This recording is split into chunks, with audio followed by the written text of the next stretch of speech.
Parehong sinabi ni Naruro at Bianca na hindi sila nagmamadali pagdating sa kasal.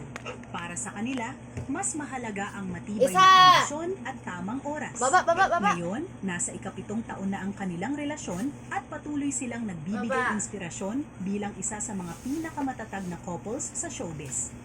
Nagsimula si Bianca Umali sa mundo ng showbiz sa edad na 2 taon. Sa murang edad ay lumabas na siya sa iba't ibang TV commercials, kabilang ang mga patalastas ng pagkain, gamot at mga produkto para sa mga bata. Kalaunan ay napansin ang kanyang talento sa tulong ng Sparkle GMA Artist Center kung saan nagsimula siyang mag-guest at gumanap sa mga programa ng Kapuso Network. Unti-unti siyang nakilala sa pamamagitan ng kanyang mga paglabas sa Eat Bulaga bilang isang batang host hanggang sa mabigyan siya ng mas malalaking acting roles sa mga drama series ng GMA. Mula sa pagiging commercial model ay naging child star siya. Ang pinakaunang proyekto niya sa telebisyon ay ang Tropang Pochi noong 2009, isang children's show ng GMA Network kung saan isa siya sa mga batang host. Sa parehong taon ay lumabas din siya sa Kaya Kong Abutin ang Langit bilang batang Nancy Rosales at nagkaroon ng cameo role sa Darna bilang isang ulila. Ito ay nasundan pa ng maraming television shows gaya ng Magic Palayok, Paroa ang Kwento ni Mariposa, Mga Basang Sisiw, Ismol Family, Wish I May, Kambal Karibal, Alaala a Martial Law Special, Sahaya, Mano Po Legacy, Her Big Boss, The Right One at Legal Wives. Lumabas din siya sa ilang episodes ng Magpakailanman, Tadhana, naging house guest din siya sa PBB Collab Celebrity Edition at sa fantasy series na Encantadia Chronicles Sangre.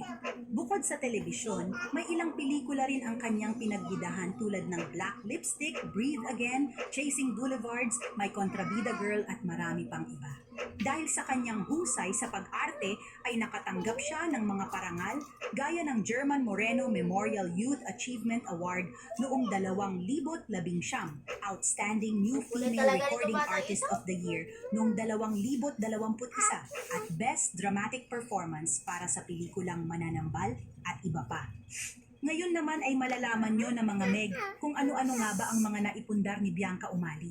Noong 2014, inamin ni Bianca na bumili siya ng isang sasakyan bilang reward para sa sarili. Ayon sa report, ang kanyang kotse ay Toyota Avanza na nagkakahalaga ng mahigit 1 milyon. Mula nang ibahagi niya iyon, walang ulat na nagsasabing bumili siya ng bagong sasakyan o na-update ang koleksyon niya ng kotse.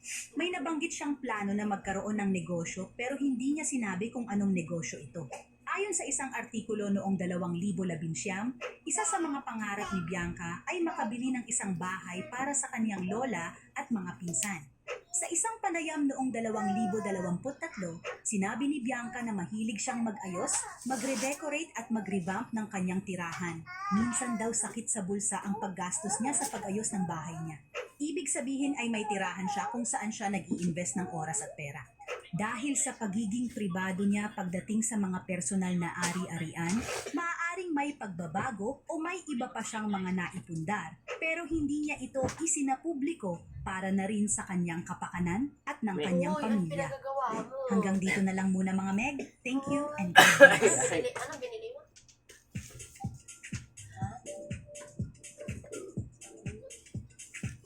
Bumili na talaga ako kayo ng bigas na. Kailan ka pa bibili?